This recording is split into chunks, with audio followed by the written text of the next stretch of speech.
Lors de la présentation des vœux des membres du gouvernement au Premier ministre Raymond Ndongsima, ce dernier avait promis être présent sur le terrain, conformément à la vision du président de la transition, le général de brigade Brice Clotaire Oligui Nguema. Ces choses faites, le chef de gouvernement, à la tête d'une forte délégation composée de plusieurs membres de son équipe gouvernementale, procède à la visite de plusieurs structures, notamment le chantier de l'Université des sciences et techniques de Massoukou, en plein travaux de réhabilitation afin d'en évaluer le degré d'avancement. Le président de la République,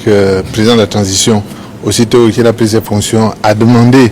qu'un effort particulier soit fait ici pour relancer les travaux qui avaient plus ou moins commencé ici et là. Et depuis 3-4 mois, plusieurs opérateurs, notamment l'entreprise Mika, se sont mis sur le chantier de façon intensive et il nous fallait voir à ce stade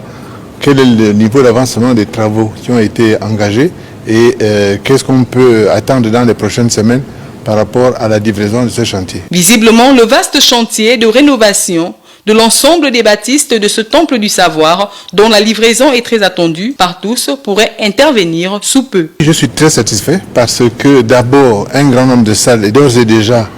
disponible et capable de recevoir des étudiants, même s'il y a encore quelques travaux à faire en ce qui concerne une partie de l'étanchéité sur certains bâtiments et des travaux également à faire en ce qui concerne les conduites d'électricité, parce que évidemment quand on fait des travaux on est obligé de toucher à ces aspects. Mais dans l'ensemble, quand vous regardez cet amphithéâtre,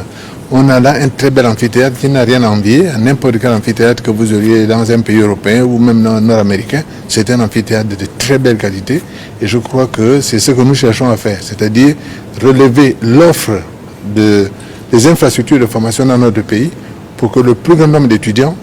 trouvent un intérêt à s'inscrire chez nous, à poursuivre leurs études chez nous, mais à poursuivre des études qualitatives. Le patron du gouvernement de la transition a mis à profit son séjour dans la province du sud-est du Gabon pour toucher du doigt l'état des installations sportives de Bongoville. Il a ainsi pu visiter le stade d'entraînement de l'équipe nationale de football, les vestiaires, les structures connexes, les logements, l'hôtel Heliconia de cette localité qui attendent à leur tour une cure de jouvence dans les jours à venir.